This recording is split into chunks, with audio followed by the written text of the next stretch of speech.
I've made my way through some valleys and desert, believing that I'd get lost. I stood at the foot of what felt like Mount Everest, knowing I had the strength for the climb. 'Cause through every trial, each test and temptation, one thing is sure every time. Over and over, again and again, God is faithful.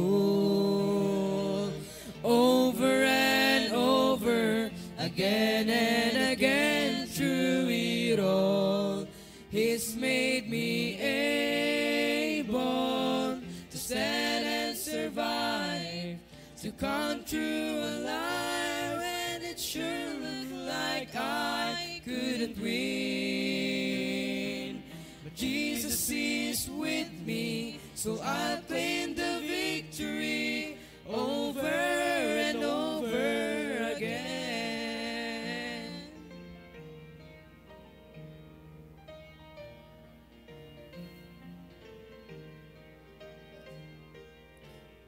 Ask me why, I have no hesitation. God does what He says He will do. Well, I'll simply say every battle has taught me there's nothing He won't help me through. So why should I dwell on the hardships and struggles when I look just beyond them? I see the way this will end is with great celebration, and deep in my heart I believe. Over and over, again and again, God is faithful. Over and over, again and again, through it all, He's made me able to stand and survive, to come through alive, and it sure looked like I couldn't win. But Jesus is with me, so I'll claim the victory over and over again. Over and over, again and again, God is faithful. Over and over, again and again, through it all, He's made me able to stand and survive, to come through alive, when it sure looked like I couldn't win. Jesus is with me, so I'll claim the victory over and over again. Jesus is with me, so I'll claim the victory over and over, over and over, over and over again.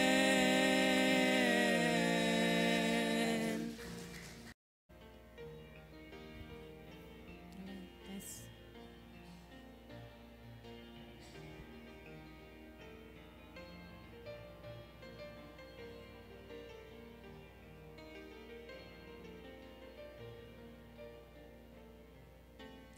It is hard to understand God's purpose in our lives. It is hard to obey the perfect will of God. But all we need to do is to trust Him with all our heart, because God is faithful every time. God is faithful every time. He will never leave you. God is faithful every time. He will now protect you All things are come with a purpose. Whether it is hard, still God knows what is best, because God is faithful every time.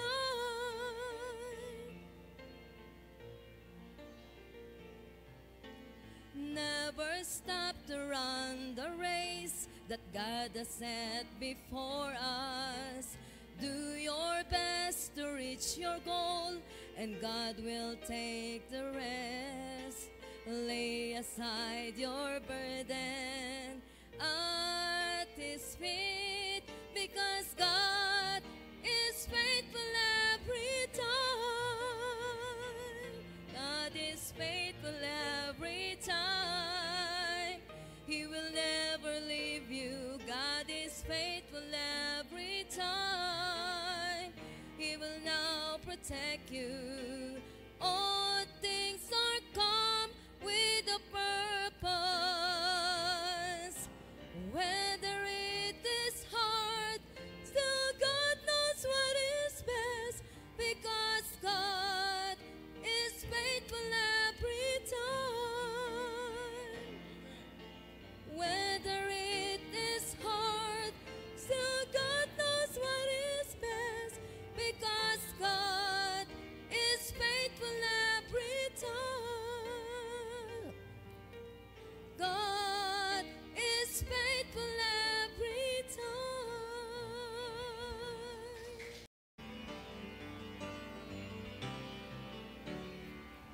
Lately I've been through some testing and trials. Felt like a detour that went on for miles. But standing here now looking back, I can say, Lord, I'm thankful. Some storms I thought I would never survive, but here I am feeling so strong and alive. The darkness is past and the morning is bright, and I'm thankful. Lord, I'm thankful like David after Goliath, like Paul and Silas after the jail. I'm thankful like Daniel after the lions. Lord, I'm thankful. Thankful like Noah back on dry ground. Thankful like Lazarus finally on wood. Every beat of my heart wants to pound. I'm thankful, Lord, I'm thankful.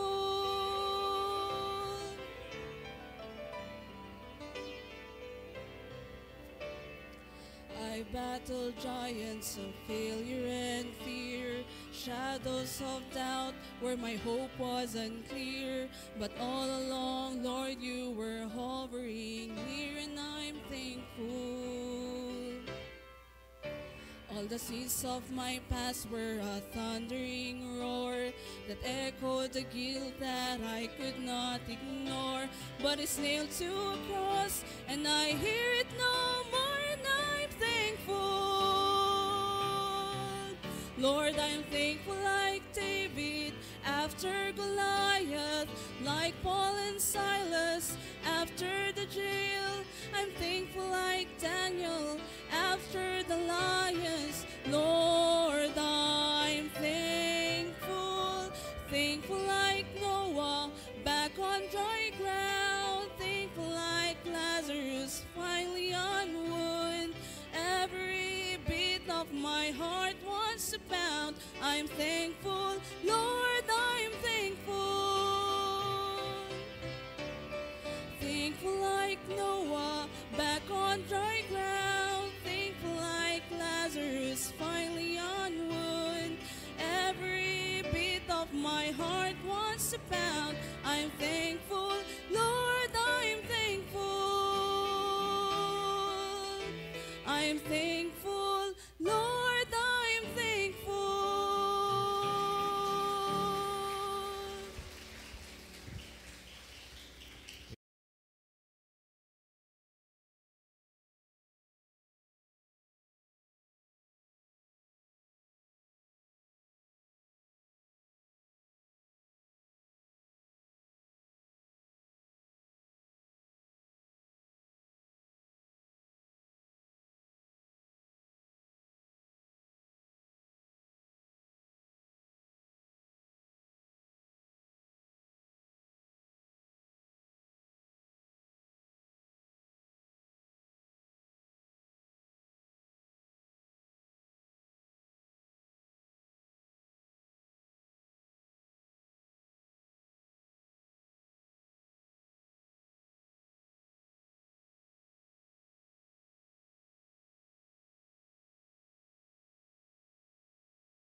Amen. Naimbag nga morning, kakabsat. It's a rainy morning, pero okay lang yan. Kasi ngayong umagang ito ay muli tayong mag-aaral ng salita ng Diyos.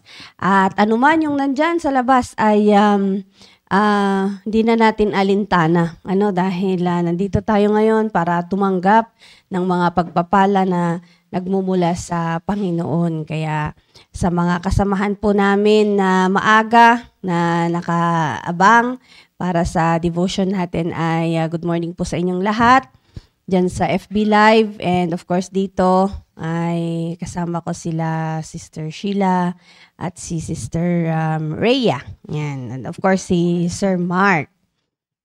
Medyo malabo pa yung ating dahil giniginaw pa yung camera. At sa Google Meet, of course, andyan si Sir Ariel at si Ma'am Geraldine. Good morning, Sir Ariel.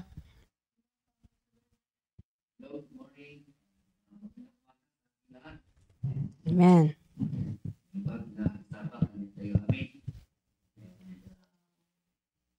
Ma'am Geraldine, sa natin sa Google Meet, and of course, sa natin sa studio, and sa Facebook Live. Kaya mga isa-isa, medyo marami, pero nakita ko sila Yerto, mga interns, mga umaga sa inyong lahat. And then every emotion is nandiyan kayo. Amen. Risha, morning. Rolling, morning. Heidi, Vertigno, Mercy, Heidi. Okay, so for now, and then of course, ito mga interns sama natin ngayong baga. So, of course, natin, no? About soul winning and discipleship. Napakalagang topic for everyone. That every day, nare-remind tayo, no? Amen. On this responsibility, obligation, or a need actually for everyone. Soul winning and on our discipleship. Okay, so wala si Crystal, hindi nagklase. Wala pong pasok sa PSS ng 2 days, sir. Okay. Bakasyon sila. Alright, sige, before tayo ay patuloy tayo lalaki, let's pray. Dakilang Diyos, maraming salamat sa umaga nito. Thank you, my Father, again, for waking us up. And we pray for our devotion, wisdom, and humble heart for us to listen attentively, O Lord, sa aming devotion, and we pray that despite, Lord, this weather is pandayin po ang aming signal, ang internet po, for us to be able to learn from your word. Again, we thank you sa pagkakataon po na ito. And forgive us, O Lord, for our sins. In Jesus' name we pray. Amen. Alright. Topic pa rin natin, no? It's all about our commitment to soul winning and discipleship. And if you recall, is last meeting, natin yung discipleship, no? And yes, as Christians, is that it is a must for us to spread the word of God in so many, and spread it also through our discipleship. And napakahalaga na kung saan ang mauna, okay, is yung of course buhay natin, no? And yung una na pinag-usapan natin dito is nakuha natin ito sa Mark chapter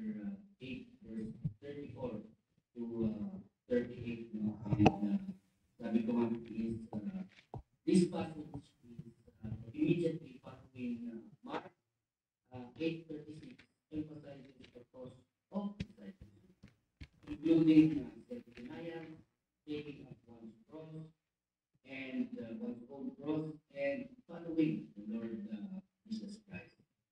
And this enforces the idea that true discipleship requires a willingness to let go of worldly desires and embrace a life of humility and commitment to Christ. And so, sabi natin is that bakit or why is it that we need to be able to willingly let go of worldly desires. Number one is, of course, yun yung turo ng Panginoong Yesus Cristo.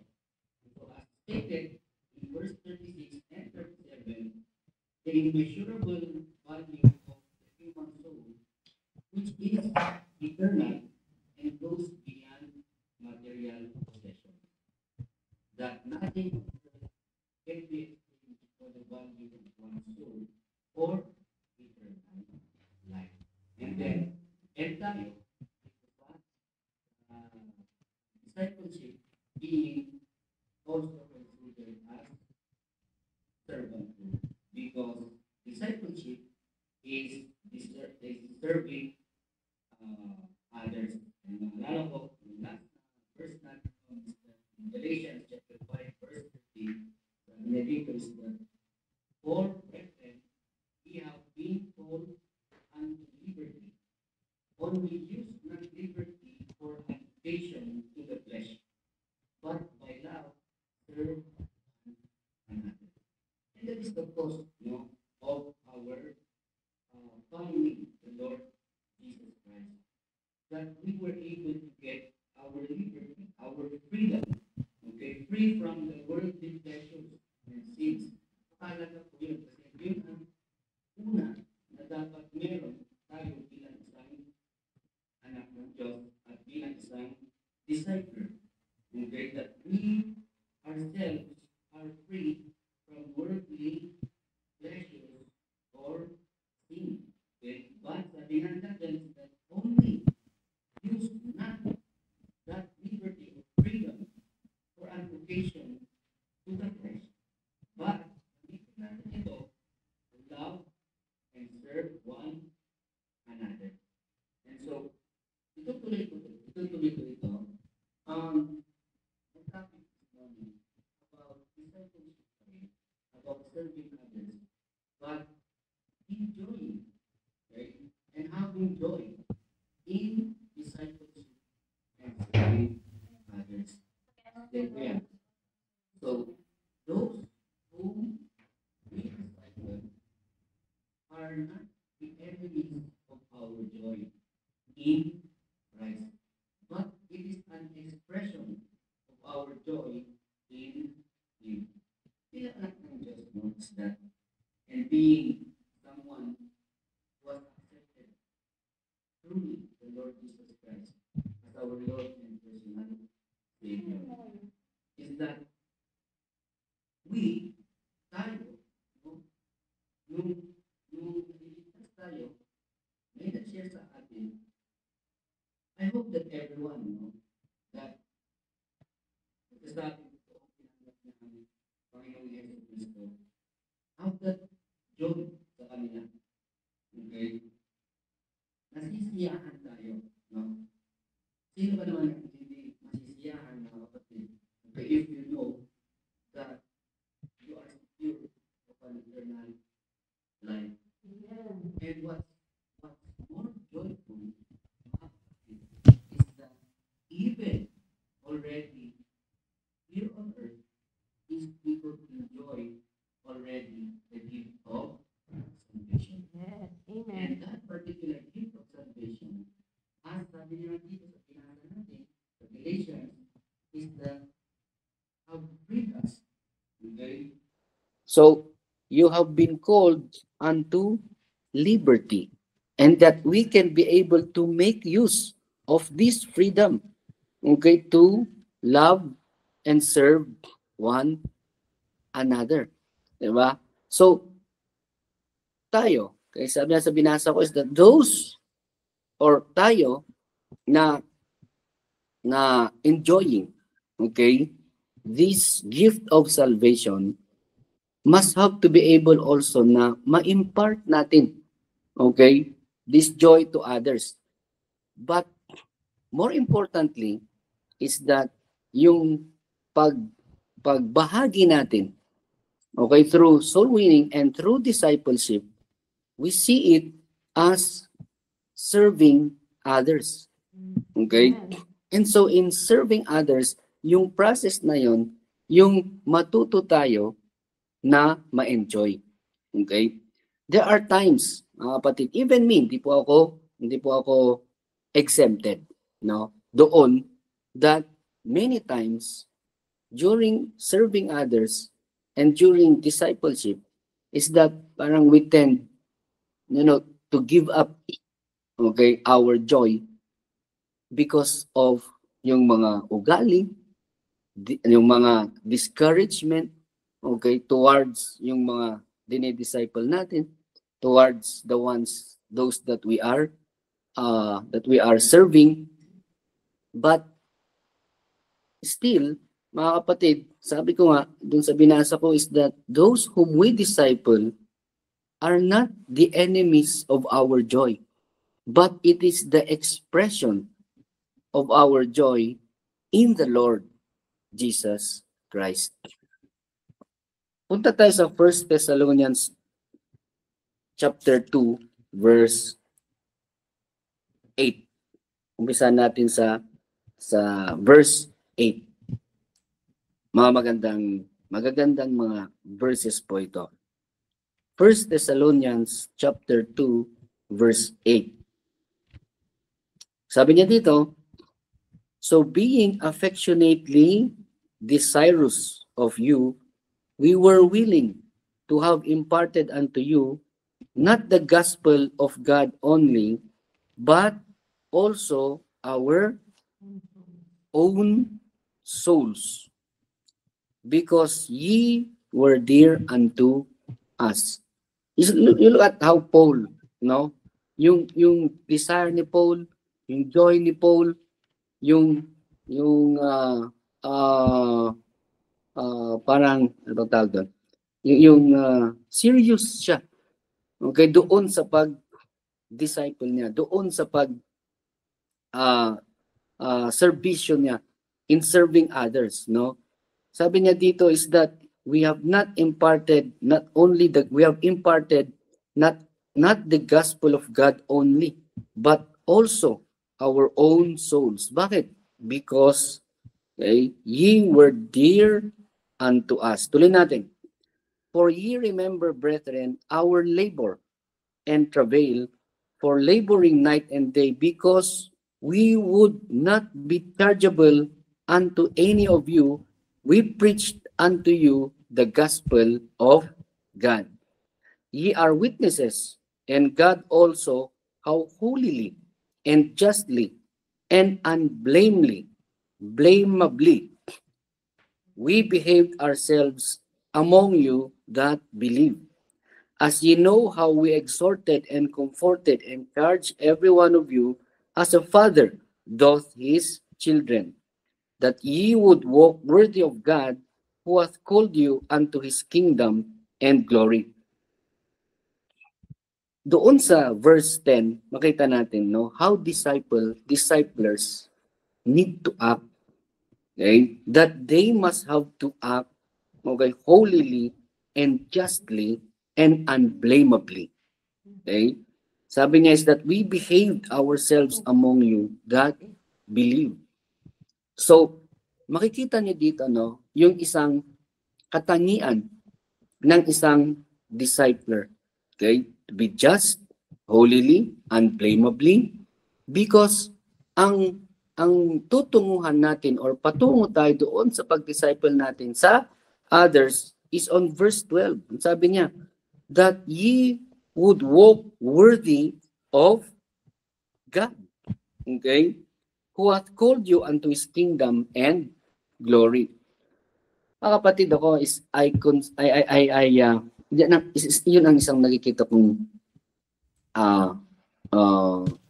saya ng pagdi-disciple, and I consider it joy na kung saan tayo mismo, no, na nagdi-disciple is that mauna sa atin na tayo ay maging good influence sa kanila.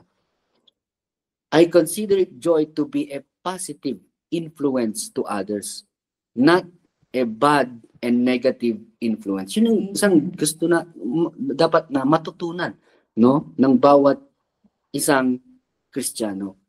Okay? Imagine if, you know, a bad influence tayo sa iba. And sabi ko nga is that before I accepted the Lord Jesus Christ as my personal Savior, is nangyari na yan. You could just imagine kung ilang estudyante, me as a teacher, di ba? Ilang estudyante ang tuturuan mong manigarilyo, iinom, okay, magbibisyo, sugal, di ba? Hindi lang yun. Eh kung ako din, for example, and then yung mga faculty, di ba? Mga teachers ng mga estudyante, ako mag-i-impluwensya. And then yung teacher i-impluwensyahan din yung faculty, di ba? And so paano kung yun yung danger, okay? Na kung saan paano pag tayo, wala tayong ibang itinuro kung hindi kung paano yung pulis mangutong kasi yun yung madaling gawin para yayaman, di ba? Okay, pero alam niyo, thanks to God na kung saan my salvation has transformed my principles and priorities.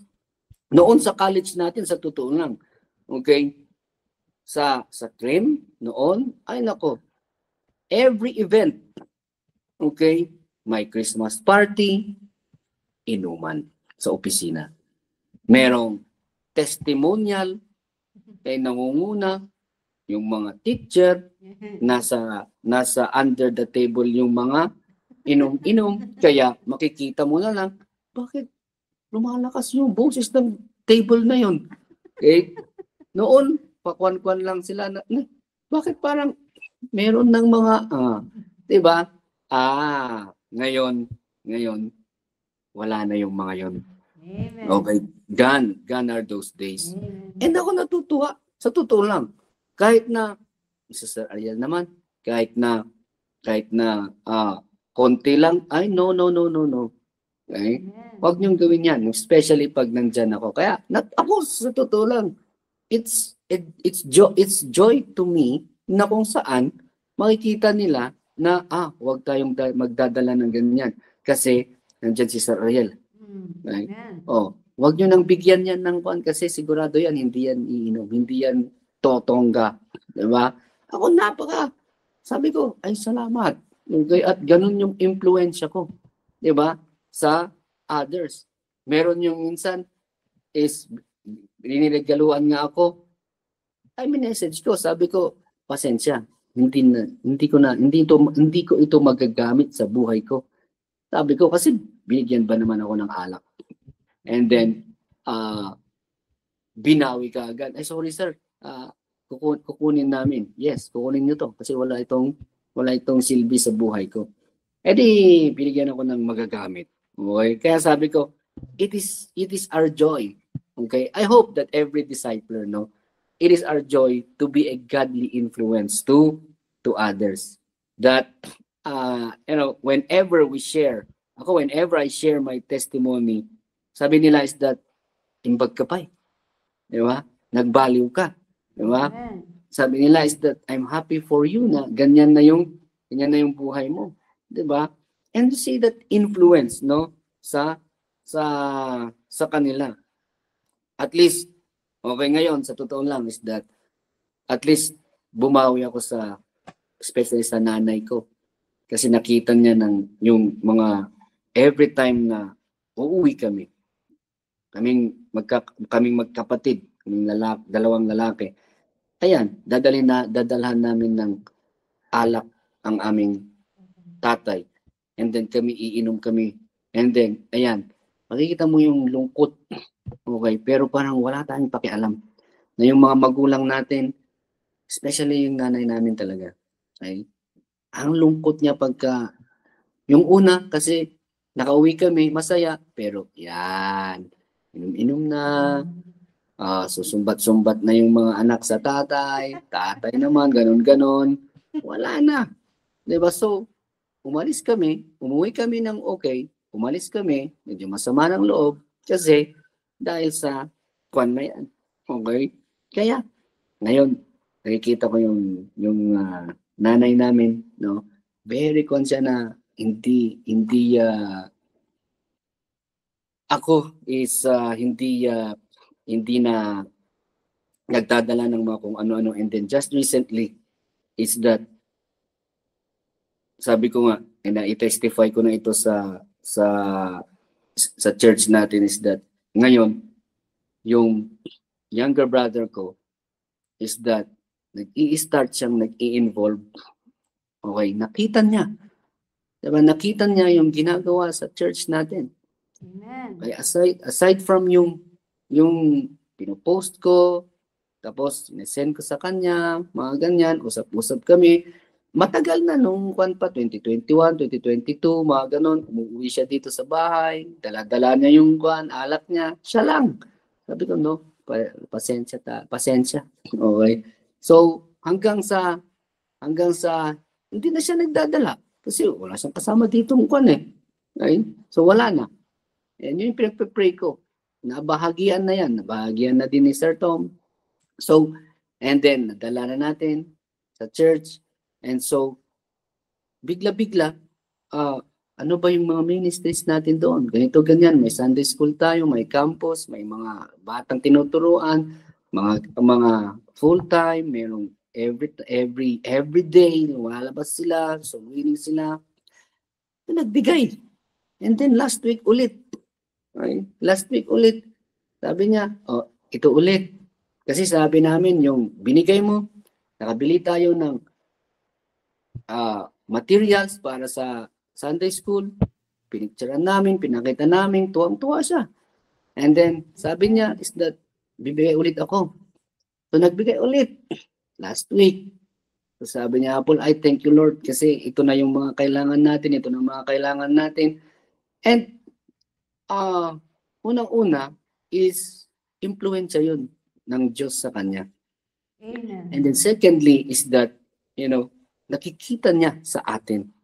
Okay? And napakagandang, ako yun yung saya, yung joy na nakukuha natin, no? Doon sa mga nai-influensyahan natin. Okay? And so, what is the best influence? Or the question now is that, what's the best influence we ought to be, okay, as Christians? Di tayo perfect. Okay? Alam po natin yan, naririnig po natin yan. Palaging sinasabi na ng ating mahal na pastor, we're not perfect. Okay? But we can always choose these kinds of life. And hopefully and prayerfully, no? My members of my family, okay, unti-unti is that, I could be able to lead them. And I can see, kikita ko yung progress, diba? ng ginagawa natin, ng influence natin. Okay? May tawag dito, even our marriage life. Okay, ako is that also, my marriage is not perfect. Okay? But I thank the Lord na ang katuwang natin, okay, is a Christian also. Diba? Na kung saan we could show to the community, diba? And especially to our, alam niyo yun, yung pag nagdi-disciple tayo is that wala tayong ibang binabahagi kung hindi salita ng Diyos, so we should live in a Christian life, diba? It's supposed to be a kasiyahan kasiyahan natin. No, na tayo ay nagiging godly influence, good influence, and not a bad influence to others. Okay, hindi tayo parang BI, okay, sa kanila. And that hopefully, okay, also is that they embrace the life that we now enjoy, okay, a Christian living. All right, so ayan, medyo nag-exceed ako ng konti. For now, yun muna ang share ko. And of course, I know that itutuloy ni na Ma'am Cherry dyan sa studio. Okay, Ma'am Cherry. Amen. Thank you so much, sir, sa mga narinig po namin. And kung titignan talaga natin na yung mga testimony na ganyan galing kay Sir Ariel, hindi niya lang sinasabi yung soul winning, discipleship, kundi mismong siya na experience niya. And hanggang ngayon, kaya ganun na lang sila ka-zealous ni Ma'am Apple dahil nakita talaga nila yung pagbabago. And actually, yun yung encouragement natin sa mga kasama natin na interns, na yan, si Sir Ariel. Nakakatuwa kasi ganun yung testimony niya na before sila yung nangunguna sa mga okasyon ng pag-iinom. Kasi parang sa labas kasi, sir, parang hindi kompleto hindi kompleto ang okasyon pag walang alak sa harap. Yan. At maraming salamat sa Panginoon dahil sa ginawa niya na bago yung sistema sa University of the Cordilleras. Yan. At I hope nakikita nyo yan, mga interns, in a positive way. Kasi, syempre dahil ang mga kabataan ngayon, sanay sila sa teacher na sinasabi nilang hindi killjoy pagdating sa bisyo, Pero sana ang makita nyo yung maganda na itong vice president namin na ito ay hindi kami dadalhin sa kapahamakan. Kung siya yung sasamahan namin ay siguradong may patutunguhan kami. 'Di ba? Since kayo mga interns kayo, you are preparing for a very important career, no? Pagiging pulis, napaka-importante 'yan sa ating community. So hanapin nyo yung kung saan ay meron kayong maayos na impluwensya. And siguro sa mga narinig nyo ngayon kay Sir Ariel ay makikita nyo na ito talaga yung dapat na sundan. Hindi yung mga mag-i-impluwensya sa inyo para magbisyo kayo. Okay? And ako din, naalala ko nung college ako, meron akong talagang, ang tawag ko doon, idol na teacher. Kasi sobrang galing niya sa department namin. Pagka nagre-report kami ay, ang hirap mag-report sa kanya ng bago kasi sasabihin niya, I know where you got that. It's in this book, in page, alam niya kahit page, yun libro. Kaya sabi ko, napakatalino naman ng teacher na to. Pero paglabas ng classroom, kasama namin siya sa lobby na nagsisigarilyo. At ang sabi niya ay, sa pagdating ng classroom, sabi niya, kaibigan niyo ako sa labas, pero teacher niyo ako dito sa loob. Di ba? Pero hindi maganda. Hindi yun naging magandang impluwensya. Because he's showing na okay lang yung mga ganong bagay. Di ba? So, salamat Sir Ariel for that great testimony.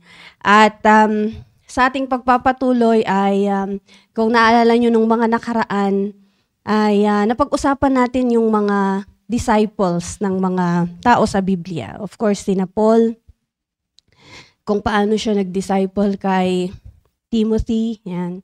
And si Elijah at si Elisha. And nung last ay si Jesus Christ mismo, kung paano niya dinisciple si Peter. No? Kaya nga ngayon ay gusto kong ang basahin natin ay dito sa 1 Corinthians chapter 15. Yan, verse 50, magsimula tayo sa 55 hanggang 57 muna, or 56. Sabi niya dito, O death, where is thy sting? O grave, where is thy victory? The sting of death is sin, and the strength of sin is the law. Yan. So, bakit kailangan nating maging zealous? Bakit kailangan nating mag-commit sa soul winning and discipleship? Kasi napakahalaga ng trabaho natin. Ano ang sabi dito? Death is swallowed up in victory. Ito yung ipinapahayag natin sa mga tao. Yung lahat ng mga examples na sinabi ni Sir Ariel kanina, that's yung liberty na sinasabi niya kanina. Ito yung mismong sinasabi niya dito. Death is swallowed up in victory, no?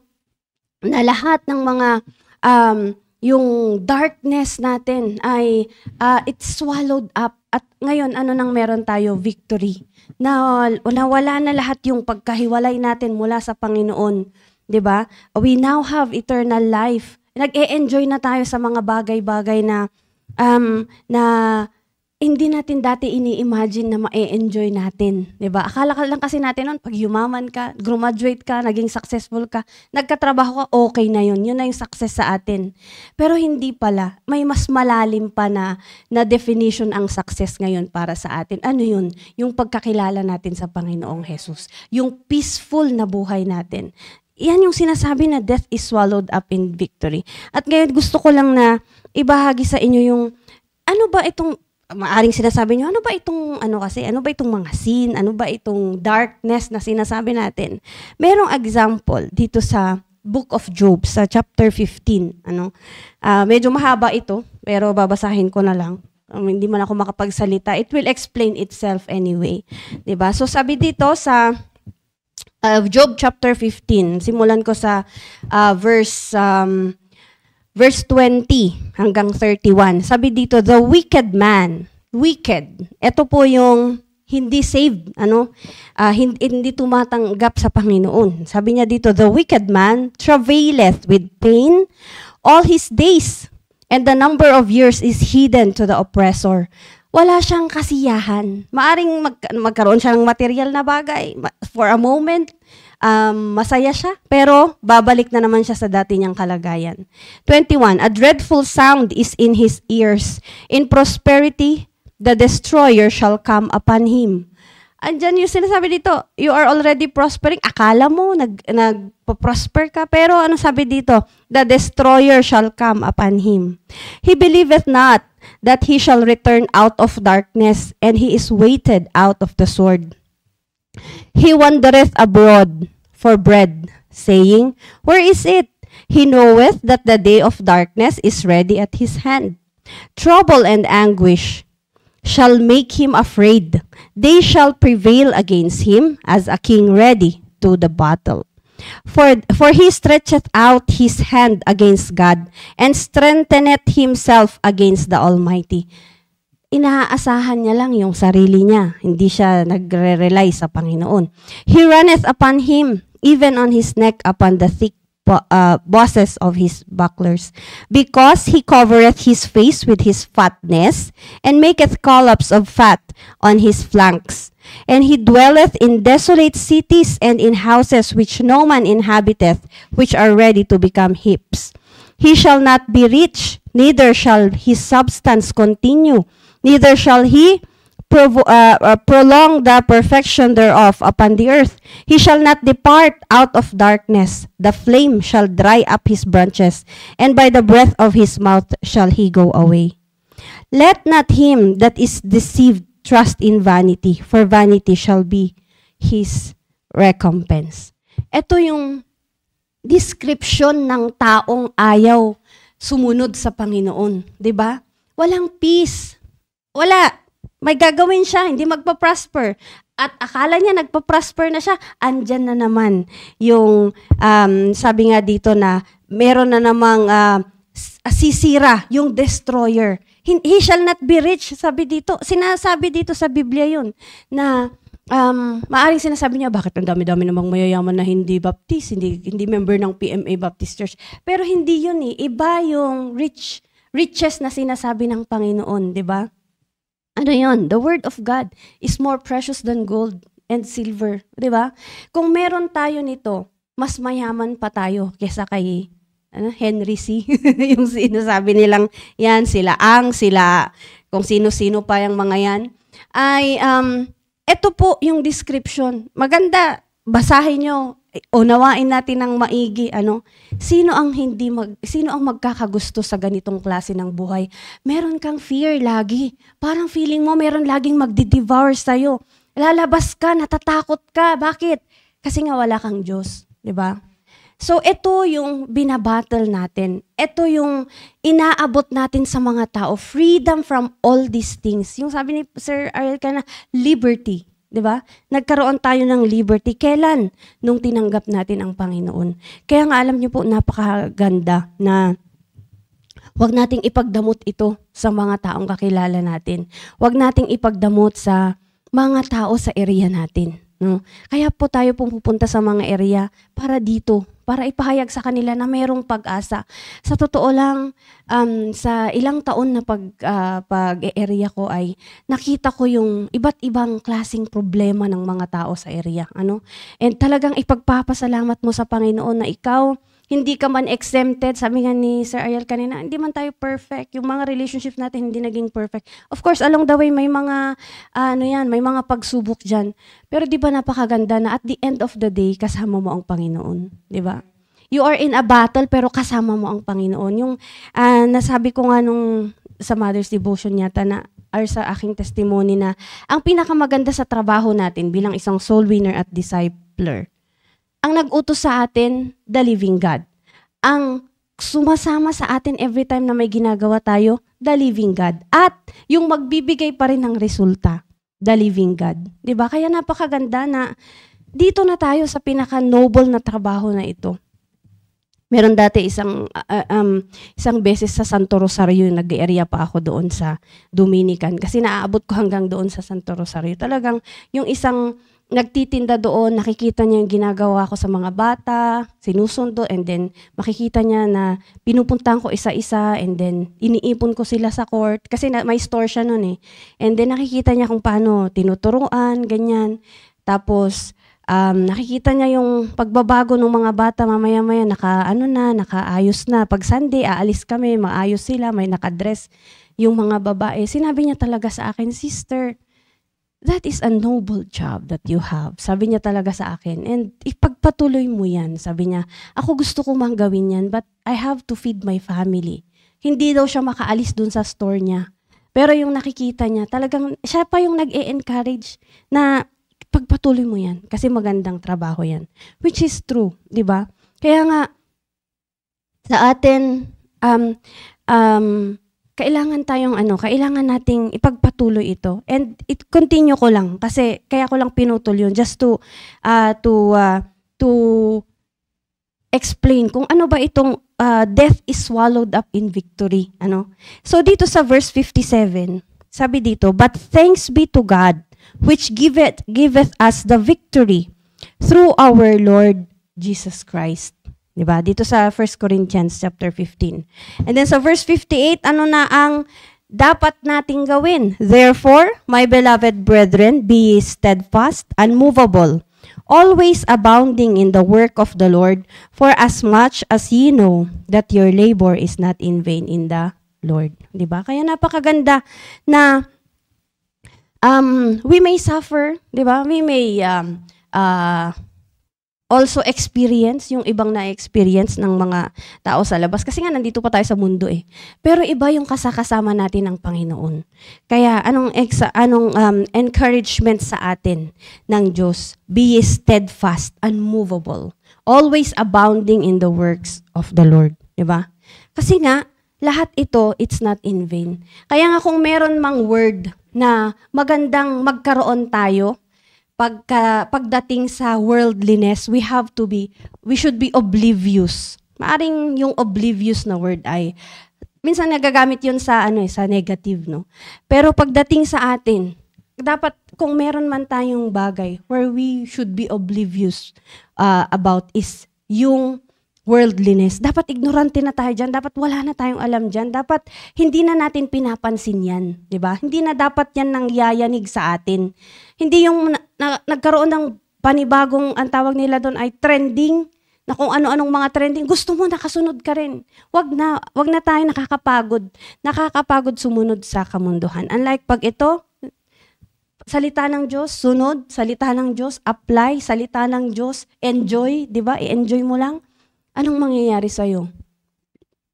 Ma-experience mo yung sinasabi ng Biblia na death is swallowed up in victory. So, anong gagawin natin? Share.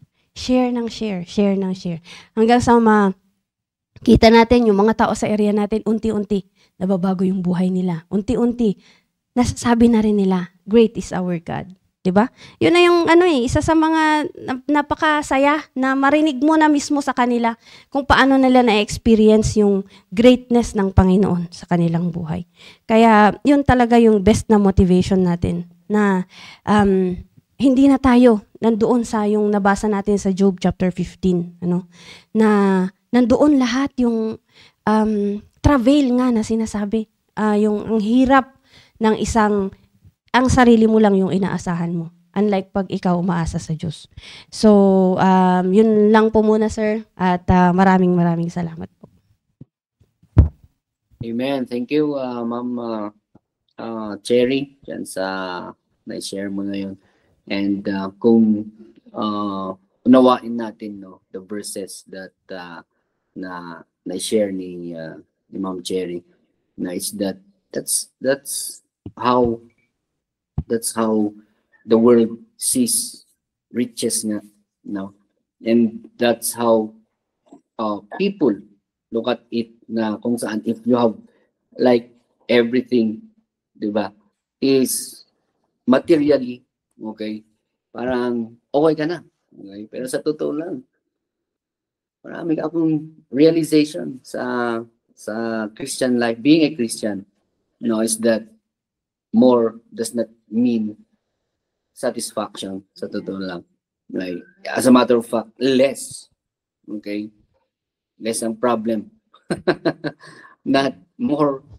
Ay nako, pag Tama. 5 sasakyan mo, ay nako, 5 problema mo, sa totoo lang. Right? So, kayong mga intern, pag 5 ang girlfriend mo, 5 problema mo. Okay? Di ba? Oo. And then, 5 bahay. Ay, nako. Sige. Ay, pero pag meron ka lang nasabi ko nga sa inyo eh. But anyway, ano pa yung sinabi niyo, Cherry, na yun, a death is swallowed up. Okay? And, death, where is thy sting? Okay, already. Hindi na natin yan nakukuhan sa totoo lang. Di ba? Because sa atin is that living this world physically is a promotion. Right? Sabi ng Bible is that precious in the sight of the Lord is the death of His saints. Okay? Diba? And parang hindi na natin nakukuha natin at the same time, hindi mo na iniisip na, naku, pagka mawala ko dito, kanino ko ibibigay itong ganito, kanino ibibigay yung mga ganyan. Ang dami, ay nako. Diba? Alam na natin yan, maraming mga instances na pinag-aawayan na lang yung mga naiipon ng kanilang mga magulang. Okay? Alright, so ayan, kasama natin sina Rhea and Sister Sheila. Okay, also. And pakinggan natin sila. Okay, so nahin na natin si sino? Ayan. Sige, si Sister Sheila. Good morning po sa ating lahat. Una-una po is pasalamat po ako sa mga nagsasalita po at nakaka-bless po na nakakarinig na naman po ulit kami. At sa akin naman po is kapag nag-serve po tayo sa kapag nag-serve po tayo sa iba is dapat lalo na sa pag-win at sa pagdi-disciple is i-enjoy po natin. Lalo na yung regalo po na natanggap po natin sa Panginoon. Kaya sa pag-win po natin lalo sa pag-win natin kasi kapag tinanggap na natin yung salvation is sabi nga ni Sir Ariel, is secure na po tayo sa eternal life. At yung isa po is yung maging good influence po tayo sa iba, na makikita po nila sa atin yung may salita po tayo ng Diyos, lalo na kapag nag-win tayo, nagdi-disciple tayo. Dapat dala-dala po natin yung Word of God, at kaya i-enjoy din natin yung pag-susulwining at pagdi-disciple. Yun lamang po. Amen, amen. Thank you, Sister Sheila, dyan sa na-share mo din. No? And ayun nga, sabi ko nga, nung kanina is, maraming nagsasabing, especially sa mga binoboto natin ng mga politician ng mga ito, okay na kung saan sinasabi nila na mag-servisyo sila, mga ganun-ganun. Only to find out, yung pagsaservice nila, ayan, siyempre, with the cost of our taxpayers money, mga ganun. Pero yan sabi nga yung Cherry kanina is that na-appreciate ng mga tumitingin sa atin. And walang ibang masayang maging kan natin, no, if we are being a good influence to others. And hindi yung pasimuno ng mga, kung noon, nakuha na natin yan, post na yun. Okay? At least, right now is that na-realize natin, okay, through our salvation, that there is more joy in being a good influence and surrendering yung mga ginagawa natin noon, akala natin, di ba, ang tayo pa ang nagpapasimuno ng mga kung ano-ano. But right now, it's more joyful that, they see us as something, hindi tayo perfect, pero at least nakikita nila na, wow, iba na yung ginagawa natin. Amen. Alright. Sister Rhea. Si Rhea, kinikilig nung sinabi niya yung intern, no?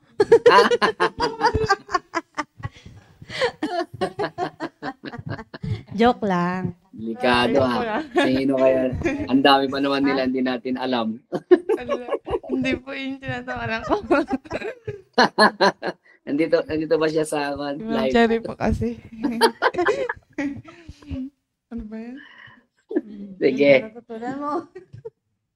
I-greet mo naman kung nandyan. Sino ba sila? Marinig ni Mama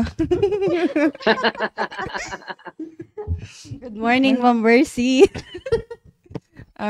Sige. Good morning po sa atin lahat. Ayan, sa mga viewers po natin sa FB Live. Good morning po. At syempre, yun, salamat po kay Sir Ariel at kay Ma'am Cherry sa napakinggan naming Word of God, na kung saan all about nga po pa rin sa soul winning and discipling. Ayan. Bagamat ilang months na po ay hindi pa rin nakakasawa, kasi the more na tumatagal is the more na natututo po kami. Na yun nga po, yung pinaka tumatak sa akin sinabi ni Sir Ariel, yung kung ikaw ay nagdi-disciple din, naging bad influence ka, yun din yung magiging kinalabasan sa kanila. So, sabi nga po ni Pastor sa amin in every devotion, or kapag nagmi-meeting kami, na paano ka makakapag-disciple kung yung ugali mo or attitude mo ay hindi naman kaaya-aya or hindi naman maganda. So, para po sa akin, palagi nga po akong pinaparinggan ni Pastor kasi matambuhin daw. So, ako po yun, nung simula nung sinabi po yun ni Pastor, yun po yung una kong pinag-pray sa akin, yung attitude ko talaga kasi um, although na mayroon po tayong iba't ibang attitude, but sabi ko, yun din yung kinumit ko na in every time na may maririnig akong word of God is doon mababago yung attitude ko kasi Amen. yung parang sabi ko, parang hindi naman ako nagbabago, sabi ko, parang ganun pa rin yung ugali ko, parang ang ano-ano ko pa rin. So, pinagpipray ko pa rin po. At so, sabi nga ni Ariel, what's the best influence? So, yun, pag nagdi-disciple po tayo is talagang dapat ang ipakita natin is good influence, mabuting influensya. Ayan. Amen. So, yun po yung napakagandang i-apply po sa buhay natin. Lalo na po kapag yun nga, pag nagsusulwining tayo, kung yung mayroon kang bad spirit. Bad spirit, parang hindi ka makakapagsulwining ng maayos kasi nga merong humahadlang. Tapos kay Ma'am Cherry naman po ay all about niya po sa success. Na hindi yung nakatapos ka ng pag-aaral as a Christian, hindi yung nakatapos ka ng pag-aaral, hindi yung may trabaho ka na maganda or what is, hindi yun, kundi yung nakilala natin ang Diyos bilang tagapagligtas natin. So, sa akin, di ko po inisip na nung una, syempre, parang kulang pa ako sa salita ng Diyos. Parang hindi pa masyadong tumatatak sa akin yung mga salita ng Diyos na naririnig ko. So, para sa akin, mas gusto ko talagang yung maging success as a PMA doon. Gusto ko talaga kasi someday mapaprovide ko yung pangangailangan ng pamilya ko. Yun, inisip ko na magiging success ako at yun, na someday magtatrabaho, ganun. Yun yung mga pangarap ko. Pero yung success pala is kung paano mo nakilala ang Diyos bilang tagapagligtas mo. At iba rin yung kasakasama natin, yun nga sabi ng Cherry, na iba rin yung kasakasama natin ang Diyos. Na, oo, nasa trabaho ka, nag-aaral ka ng mga matataas na pero hindi mo kasama ang Diyos. Parang iba yung pakiramdam. Na parang may kulang palagi na wala, parang hindi ka masaya sa ginagawa mo. So, kahit na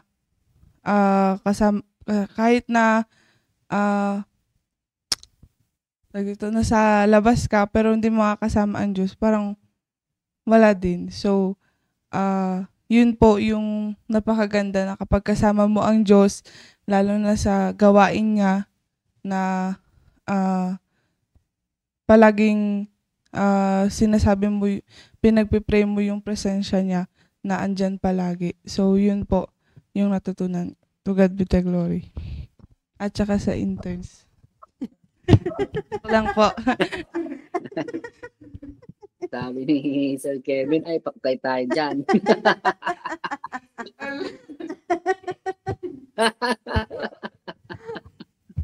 Anyway, thank you, Sister Rhea.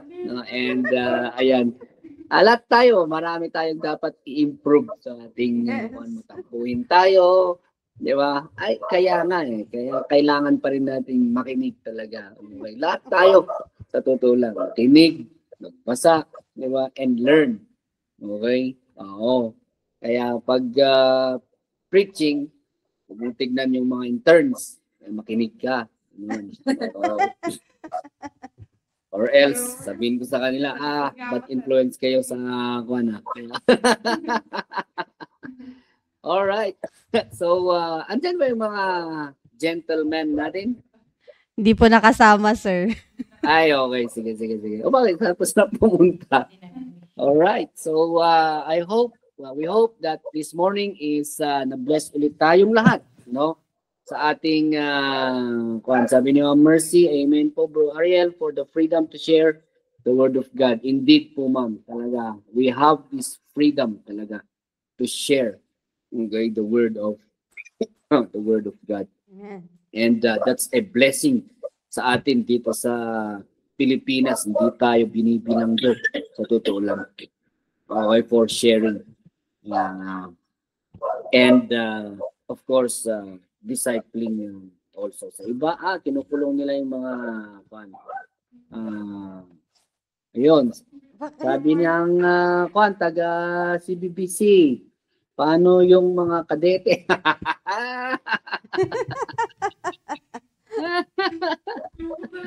Brad Mark yan. No? Paano naman yung kadete? Ay, pambira. Ano ba naman yan? Kaya nga sabi ko less is more. Di ba? Less is, ano na yun? More crush, more problem. More crush daw, more problem, sabi niya Paul. Maganda yan.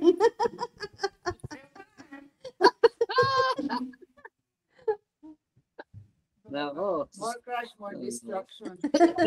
Sabi tuloy Sheila, ni Rhea, Ay, less talk, less Tahimik mistake. lang si Sheila, pero baka, Sa kadete daw, sir.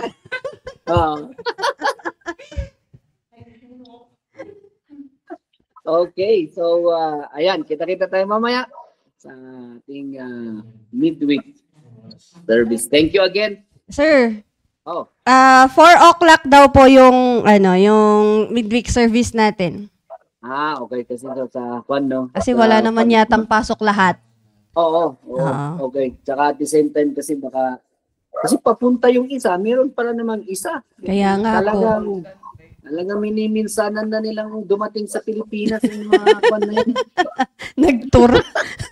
Oo nga nagtutour sila sa atin, sabay-sabay. Ano ba yan? Anyway, sige. Thank you, Ma'am Cherry. Okay Sheila. po, agahan po natin. Oo. Alright, so tayo manalangin. Let us pray. Dakilang Diyos, maraming salamat ulit sa umagang ito. Thank you, Almighty Father, again for this opportunity na kami po ay nakinig ng inyong salita. We are thankful, Almighty Father, for again the learnings ngayong umaga. Thank you for using us, Cherry and Sheila and Ray, and of course kay Brother Mark sa aming technical. We thank you so much, Almighty Father, and we give you all the glory and praise. Keep us safe, O Lord, for the rest of the day. Forgive us, O Lord, for our sins. In Jesus' name we pray. Amen. Amen. Thank you. Thank you, Ma'am sir. God bless po. Bye-bye. See you later.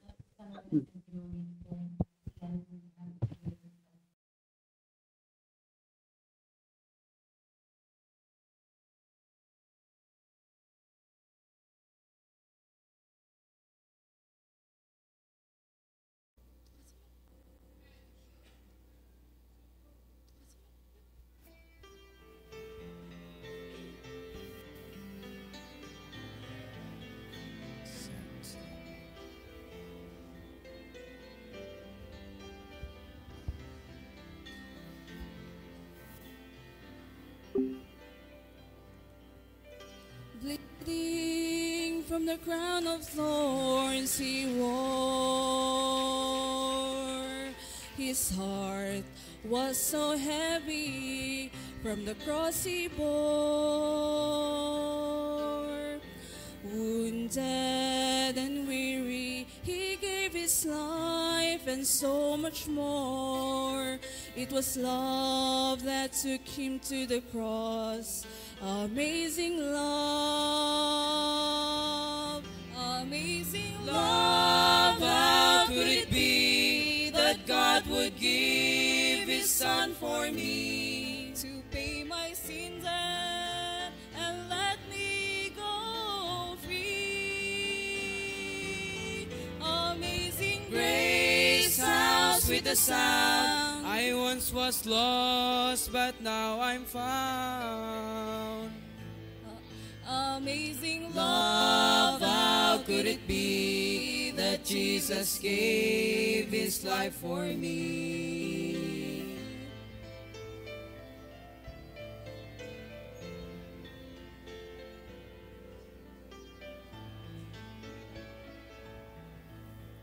So undeserving of his love,